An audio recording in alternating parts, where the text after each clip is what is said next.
quarter cup at a time. A thin stream. It's supposed to be a thin stream. Blend it really well, or you'll burn it. David, that's not right. Okay, well, that's because I'm ladling and stirring at the same time and you're just standing there. Now's not the time to lose focus, darling. This was your idea. You're the one who allegedly made the enchiladas. Yes, so try to keep up. Okay, next. Now's the time to sprinkle in the chili pepper flakes. We've already done that. What number are we on? Oh my God, is this not your mother's recipe? Yes, and now I'm passing it on to you. So try to keep up. Oh, next step is to fold in the cheese. What does that mean? What does fold in the cheese mean? You fold it in. I understand that, but how do you fold it? Do you fold it in half like a piece of paper and drop it in the pot, or what do you do? David, I cannot show you everything. Okay, well, can you show me one thing? Here's what you do. You just fold it in. Okay, I don't know how to fold broken cheese like that. And I don't know how to be any clearer. You take that thing that's in your hand, and you... If you say fold in one more time... It says fold it in! This is your recipe! You fold in the cheese then. Don't you dare. You fold it in. David! Oh, good. Now I see bubbles. David! What does burning smell like? That is one of my all-time favorite scenes from one of my all-time favorite shows. And I would welcome any excuse to show a clip from Schitt's Creek as the intro to a Sunday morning message. But that particular one feels especially poignant to me.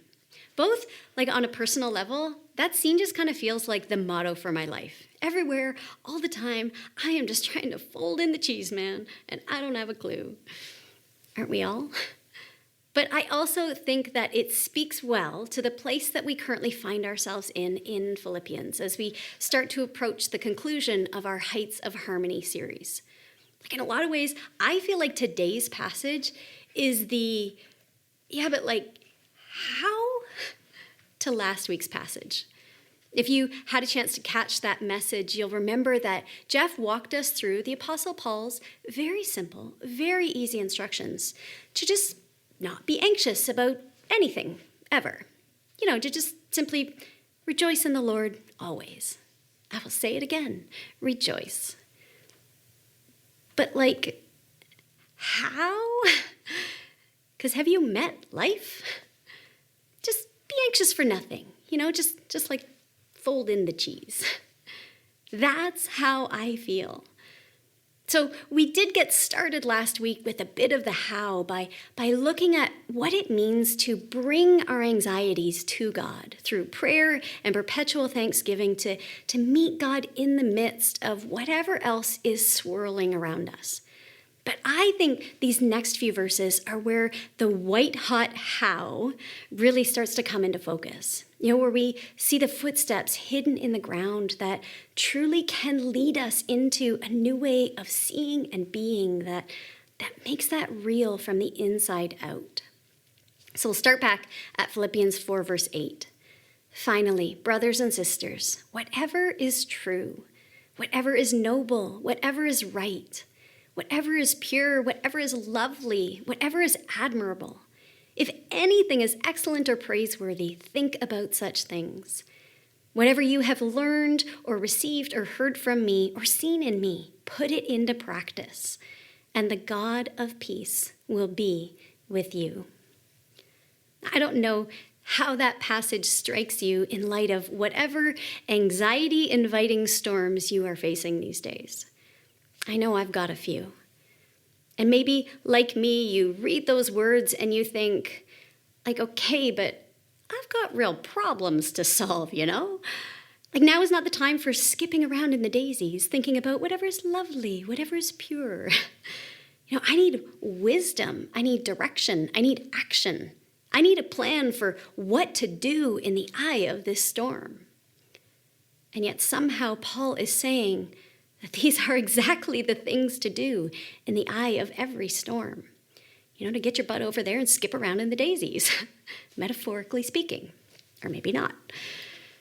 And we have to remember that Paul is not writing these words from comfortable circumstances, but in chains from the floor of a prison cell, awaiting his own execution.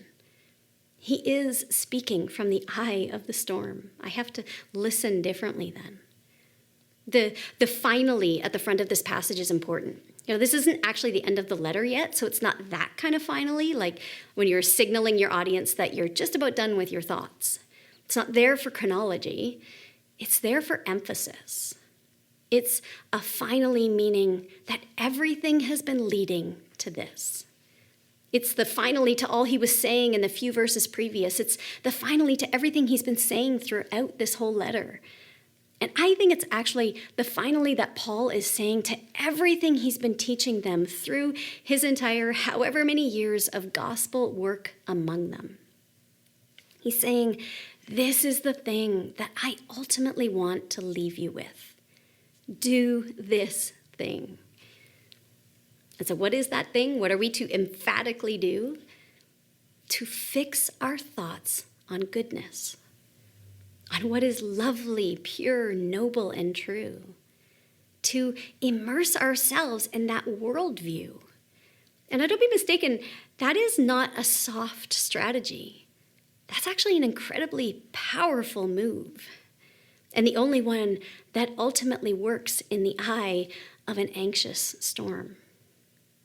See, the best way to get rid of something isn't just to try to drop it or toss it or fling it off somehow. I mean, that's a start. I'm a fan. But to truly dislodge it, we need to move something else better into its place, to let that take up residence there.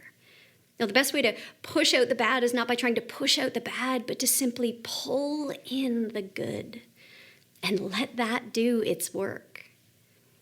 That's what Paul is calling us to here. Now, just stopping anxious thoughts is almost impossible. Our brains just don't work like that because the brain is constantly in motion. It's going to go somewhere.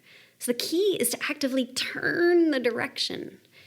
The same way that our thoughts tend to race to negativity, Paul is urging us to turn the ship and let them race instead towards goodness. How do we genuinely become anxious for nothing? Not by problem solving around what's making us anxious, but by learning how to fix our gaze on goodness. Step number 1 in that, if goodness is where you want to go, then practice looking for goodness. My son Avery has just gotten his G1 driver's license. So last week we went out for a first driving lesson. And I had to work so hard to remember the once conscious thoughts that have now become subconscious to me for how to drive well. But one that I did remember was to say to him, don't just look where the car is right now, but focus on where you want the car to go. If you focus too intently just on the 2 feet in front of the car, you're going to steer really wonky and actually quite dangerously.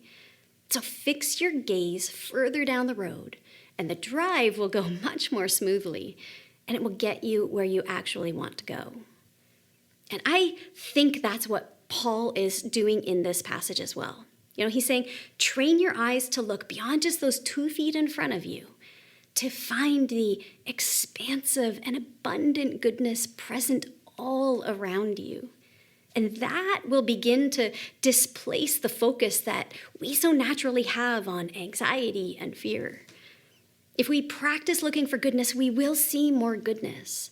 And then that's where we will start to naturally go in our being.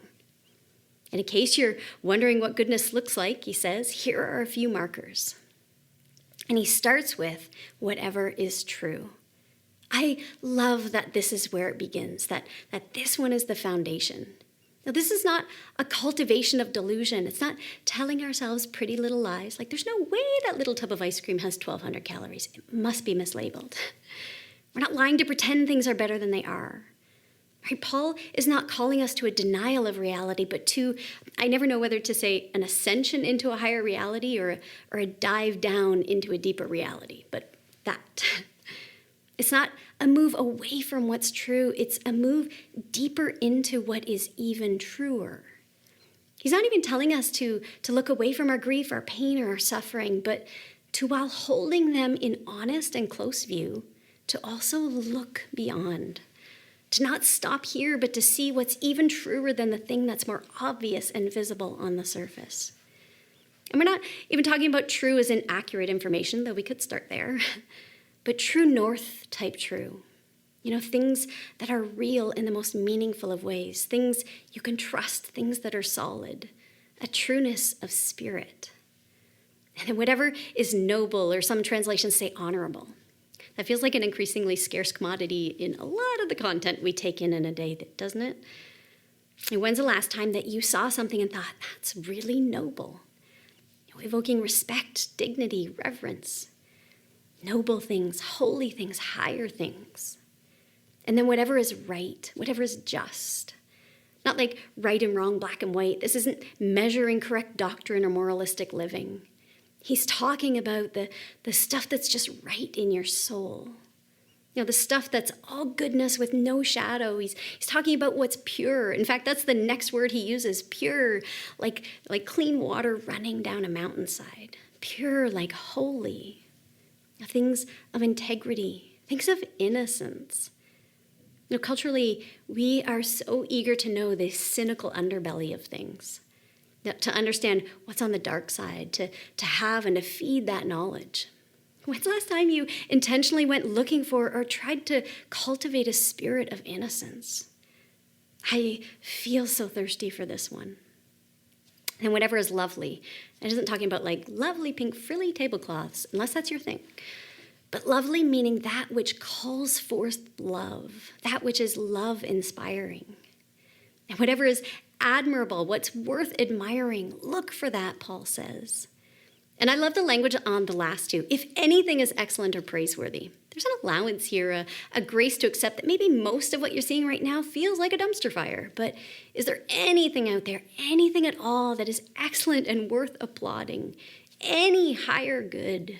Find that. Fix your gaze on that. Anything at all. I love the mercy in there. I feel like it acknowledges, hey, it's not always easy to spot, but let's cast the net wide. It's worth it. Let's find and name all the possible goodness that we can. And then once you've spotted it, step 2 is think about the goodness. Like really, really intentionally think about it. The Bible translation I read said, think about such things, but other translations use wording like fill your mind with, fix your thoughts on, focus your thoughts, meditate on, and let your mind continually dwell on these things. Like there's an actual call to obsessiveness built in there, which is kind of good news because generally speaking, we're very, very good at obsessive thinking. And we just tend to do it all in the direction of negative things. And we fixate on problems and obstacles and negativity and pain like nobody's business. We are skilled masters. Paul is saying, hey, why don't you take that nice, strong, obsessive thinking muscle you've got going on there and just see what happens if you try to bend it in the direction of goodness instead. Just see if it won't do the very same work, making you a master at finding the thing you're looking for. And what if goodness really is there and we're just not seeing it because we're not really looking for it? Thinking about it obsessively helps train that muscle. And we also need to make sure that we are thinking with curiosity. When you spot something resonating with goodness out there in the world, don't just nod and keep going thinking you've got that. Stop. Stop your day and observe it. Dig deeper into it, whatever it is. Watch it, wonder at it. Be attentive and open-hearted and let yourself take it all the way in. Bask in it and then let goodness do its work upon your soul. Immerse yourself in the experience. It will change your way of seeing. It will change your way of being. And do you want to know why? Because this isn't just some random list of high moral attributes or lofty philosophical qualities. The list is Jesus. That's what Paul is describing. These are sketch strokes on the silhouette of Christ. Jesus is the true. Jesus is the noble. He's what is right, what is pure. Jesus is loveliness, and loveliness is Jesus. Paul is coaxing us to draw near to the very person of God. The invitation in Scripture to us again and again are Jesus' open arms saying, come close. The Lord is near. It's Jesus saying, come close and look me in the eyes. Let me look into yours. And then watch how inside of that sacred connection, that holy space, everything can change, both within you and all around you. If it's hard and weird and abstract to think you're supposed to be walking around looking for God, looking for Jesus, like what does that even mean? Am I looking for a dusty first century carpenter going for a stroll on top of Lake Ontario? Like, what do these words mean? Paul is showing us it means to look for goodness, for the sparks of light wherever you find them, all around you and within you, within each other. Right in here is what is true and noble and right and pure and so lovely, deeply admirable, excellent, and worth rejoicing over, right in here. Look for that goodness and you will be looking into the eyes of Jesus. The face of God is everywhere. We just need to retrain our eyes to see it obsessively. And as we do that, as we gather up all those glimpses into our arms, into our hearts, with the new sight that we're catching, Paul says, now make it real on the ground of your life. Whatever you have learned or received or heard from me or seen in me, put it into practice. What we don't walk will never work. So these things can't just stay as thoughts in our head. They have to be worked out in our bones, in the everyday ground of our life. The cultivation of both seeing and becoming an embodiment of all that goodness that is all around us. So how can you make it more real every single day, no matter the season, no matter the storm? For me, this means dorky things like literally writing out lists of what is good, of what is true, of what is right when everything inside my scared little heart wants to disbelieve it. I have to remind myself, so I write it out. So maybe make some lists. Keep a note open on your phone to record quick glimpses that you catch during the day. Go home at night and open the note back up and then think more deeply about whatever you saw. Speak the things out loud. Speak them to yourself. Speak them to others. And maybe it means surrounding yourself with people who exude this, people who do it well, better than you. Those who both show you their deep goodness and who help to draw the goodness out of you. Find those friends, spend time with them, bribe them with food and beverages. Let them help show you the footsteps to that way of seeing and being. Make art inspired by the glimpses you catch. Take that list from the passage and intentionally try to look for those specific qualities in the world. When's the last time you noticed something that felt truly pure out there? Like we have to go goodness hunting to retrain our eyes. And you know that I'm going to beg you to go spend time in nature because it is all right there. Surrounding and immersing and shouting from the ground and the water and the sky that there is indeed a God of goodness holding every fabric of this world in the palm of an outstretched hand.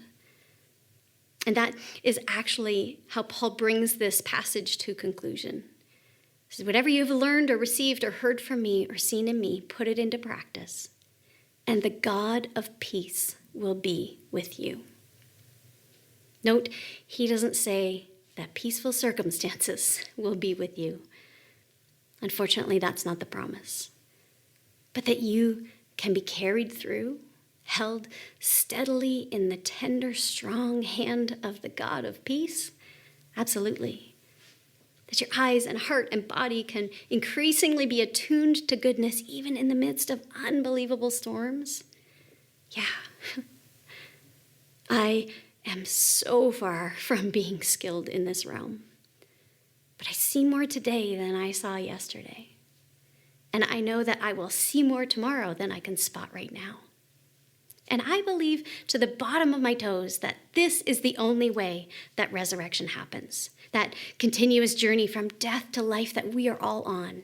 It's one glimpse, one breath, one step at a time. This way of seeing, this way of being, it roots our heart ever more deeply into the heart of Christ. It's returning us home to our true nature, back to the original goodness that we were created in. It reharmonizes us with the Spirit of God in whom we live and move and have our being. And so my prayer for all of us is that we may find the abundant goodness that is surrounding us on every single side, filling us from the inside out, and pouring itself into every nook and cranny of our messy, beautiful, complicated lives. In Jesus, I pray. Amen.